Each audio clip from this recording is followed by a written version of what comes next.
a luscious head of hair that was, right?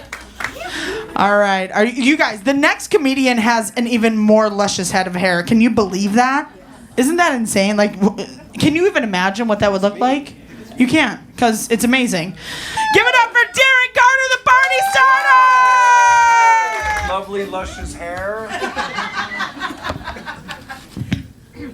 I got rid of the toupee during COVID. Sorry,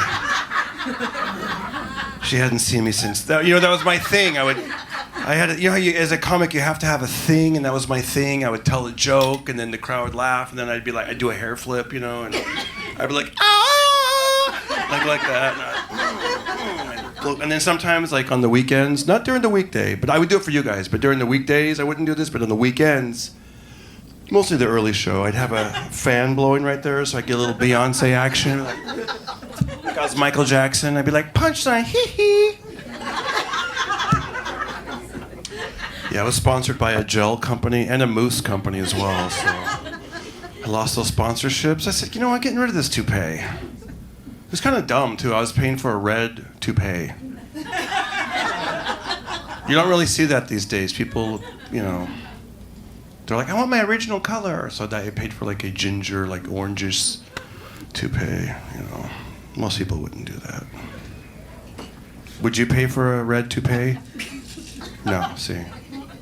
How about you, buddy? Oh, yeah. You would? Thank you. Thank you very much. Thank you.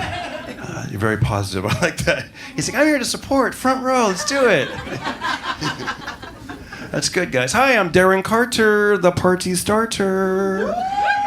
Are you ready to start this party? Let's do it.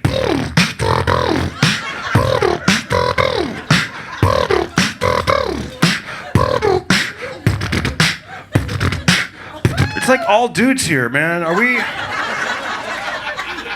Man, what the hell's happening, flappers, man? It's like an all-male comedy club. Suspenders and balls.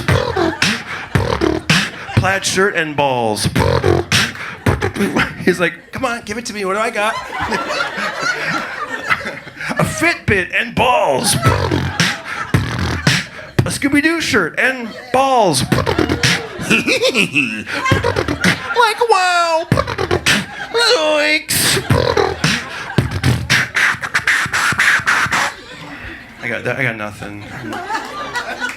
Thank you very much. Thank you. You know what I did the other day? And this reminds me when I see your Scooby-Doo shirt. I looked up Scooby-Doo theme song, and it's on the internet. They have it from like 1971 all the way to present day, like the different versions of it, and it's you probably grew up in the 70s, 80s version, maybe like the 70s reruns, like I did, like the Scooby-Dooby-Doo, and then they updated it, and then like now it's kind of like an auto tune and stuff. It's not really my thing anymore. It's like looking for monsters in Scooby-Doo. It's like, oh gosh, I'm like, no man, I want, have you guys watched Scooby-Doo lately? You want to watch it? You want to go? For me, I go for the memory feeling, the feel good, the endorphins of growing up, and the like all that fun stuff. Not this auto tune. And I honestly didn't really care for Scrappy-Doo. It was sort of an update, and I was like, nah, I don't need Scrappy. I want the real, I don't really like Scrappy. No offense if anyone out there's a Scrappy-Doo type of person, but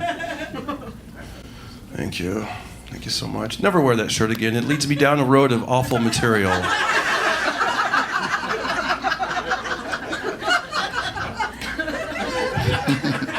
Let's hear the bike. Oh, you want to hear the motorcycle? Let's do it.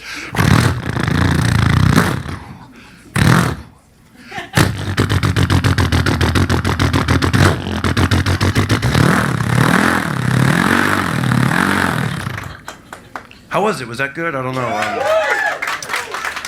Thank you.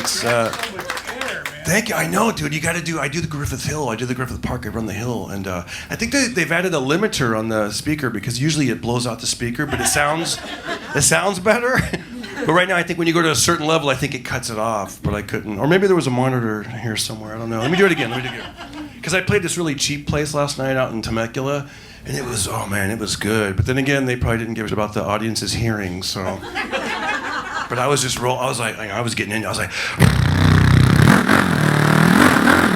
was flexing like I was really. You have to flex. You got to like, you know what I mean. You can't just be like, I'm a lazy comedian. So I was on this horse. Yeah, you have to really put the audience's eyes like it's a big ass, you know, Harley, you know, soft tail or something. Okay, I can do this all night. Let's just move on, because, you know, I mean, imagine you're a little boy and you're like, oh, one day I want to do it, you know, and then you get to do it, and you're just like, this is amazing. I can't do this at home. My wife, she wouldn't put up with this. She doesn't even like me beatboxing around, right? She's like, stop it, Darren, you know, but I'm like, you guys think it's cool because you're just seeing me in a small dose? Try being married to me for 24 years. She's like over it, man. But then we have a son, and he's 13, and now he's like, and then we're joining together. We're like, she's like outnumbered, you know. It's like, Austin, take it away. He's like, he's like a modern beatboxer. He's like does the more of the Boots and Cats version. He's like, boots and cats and boots and the cats and the boots and the cats. But he's a real musician. He like plays the keyboard and bass. You know. Yeah, I'm like, thank you. Thanks for clapping. That was awesome, man. You know what? You know what? Wear that Scooby-Doo shirt again. That's a good. You know, just.